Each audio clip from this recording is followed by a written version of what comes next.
tardes. Buenas tardes, ¿Por Fernando. qué es que desde el extranjero, quienes nos analizan y nos observan de una manera rigurosa, serena, independiente y objetiva, consideran que no solamente nuestra economía, sino también nuestra democracia se ha degradado este último año? Creo que ya lo mencionabas, los aspectos que han medido, pero creo que si es que uno mira el hecho de haber tenido tanto presidente en tan poco tiempo, que haya una seria crisis de legitimidad porque 80% no le gusta a la presidenta, 90% rechaza al Congreso, los congresistas no se ponen de acuerdo respecto a un adelanto de elecciones. Eso, digamos, claramente está mostrando una gran crisis de representación, que es uno de los aspectos que mide esa evaluación. Pero yo creo que me parece un tanto precipitado, honestamente, porque acá hay libertad total de prensa, acá hay elecciones y se respetan los resultados, pese a que hay algunos que no quisieran respetarlos. Acá hay alternancia.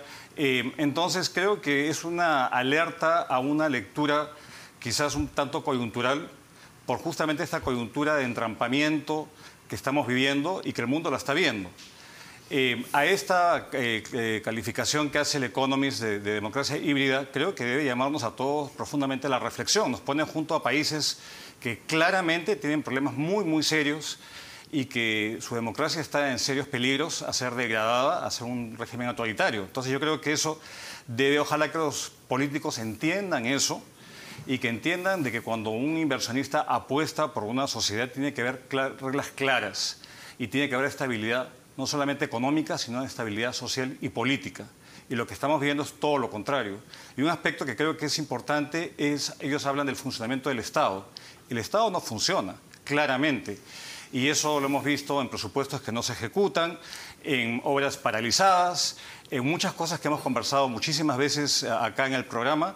Y eso es cierto. Uno se fija la degradación, 8 meses, de la cosa pública, con una altísima tasa de rotación, donde un premier hace 10 años duraba 1 año y ahora dura 2 meses y medio en promedio.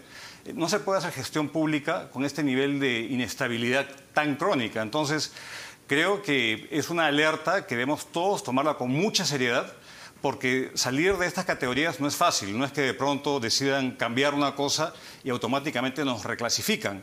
Una vez de que cae la percepción del país a esos niveles, creo que eso nos pasa una factura en lo económico, en lo institucional, digamos, en la imagen y la credibilidad del país. Entonces, a mí me llama mucho la atención, pero tampoco me sorprende por todo lo que hemos visto últimamente. Ahora, usted ha subrayado, desde que regresó al Perú hace ya más de 1 año o 2, no sé, usted ha impulsado mucho la calidad de la gestión pública. Y es uno de los grandes animadores de una institución como Vidensa, que se ha ocupado mucho de estudiar y de hacer informes y de hacer consultorías sobre la gestión pública, porque hay más dinero en el Estado Central y en las regiones. Hoy hay más dinero que cuando usted era ministro de Economía. Sin duda. Y sin embargo, estamos viendo que no se usa bien, que hay, no sé, 2.500 obras paralizadas en el Perú, según la Contraloría, y que hay miles de funcionarios públicos que están bajo investigación por corrupción, además de los jefes políticos máximos. ¿Qué ha pasado? ¿Por qué es que se ha degradado ahí sí de una manera objetiva y ante nuestros ojos la calidad de la gestión pública, comenzando por las regiones? A ver, es un tema complicado y de hecho yo estuve en el Congreso esta semana, en la Comisión de Economía, dando opinión respecto a las facultades que ha solicitado el MEF, justamente para abordar este tema de la inversión pública, la inversión privada, por qué está paralizada y cómo agilizarlo. Pero cualquier cambio normativo sirve de poco si no se acompaña con una gestión pública de calidad que recae en el tipo de funcionarios. Acá ha habido una estampida de funcionarios en los últimos meses. Escuchaba el debate anterior de los ex congresistas y políticos que estaban acá y creo que eso, hay un cierto desconocimiento, digamos, respecto a cómo funciona el Estado. Acá nos regimos por sistemas administrativos. Y tenemos problemas muy serios. Un tema que yo creo que explica los problemas es que tenemos demasiadas municipalidades muy pequeñitas. En lugar de tener una población promedio, no sé, de 50.000, 100.000, pobladores por municipalidad en promedio, tenemos menos de 10.000. Entonces, esta atomización hace que sea muy difícil llevar adelante los procesos que el gobierno, hasta el Estado ha establecido. Eso es un tema. Otro tema tiene que ver con esta altísima rotación, como comentábamos anteriormente, y no hay continuidad en la política pública. Lo tercero, que creo que es evidente, es que las capacidades es un gran déficit que hay. Hoy día en el diario Gestión justamente habla de eso. Servir ha hecho evaluaciones, y una evaluación que a mí me llamó mucho la atención, y de hecho yo la cité, es que casi el 90% de los funcionarios encargados de llevar a cabo los proyectos de inversión pública en el país, 90% no pasan el examen mínimo de aptitudes. 90%. 90%. Ya. Y eso es un dato terrible. No sé si lo han averiguado ustedes mismos en evidencia, porque yo es primera vez que lo escucho. Sí, sí. 87% para ser más preciso. 90% para redondear. Y yo creo que eso se hizo antes de todos estos últimos 2 años, donde se ha deteriorado aún más con la rotación y la politización y la corrupción que hemos visto.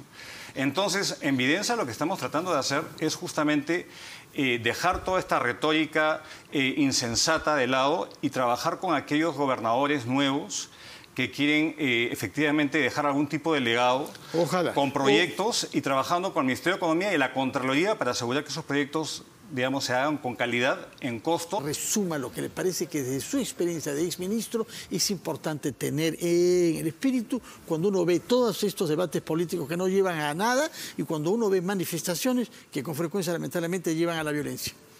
Yo creo que esto no es el Perú. Esto refleja una gran desconexión de la clase política con respecto a las necesidades de la gente.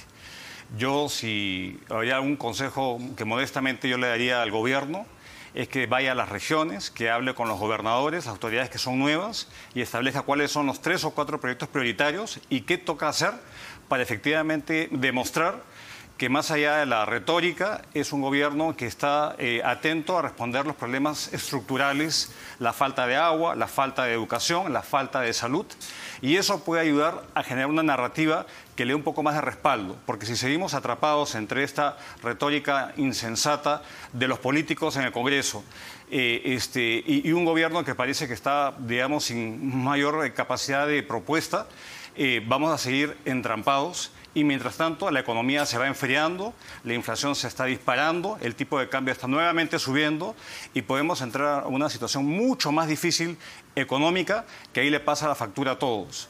Yo no veo a la gente marchando multitudinariamente, pero si le comienzan a tocar el bolsillo, ahí sí yo voy a ver a la gente marchando porque le duele la barriga del hambre por todos estos políticos que lo que hacen es petardear a nuestra economía con tanta inestabilidad y tanta zozobra. Señor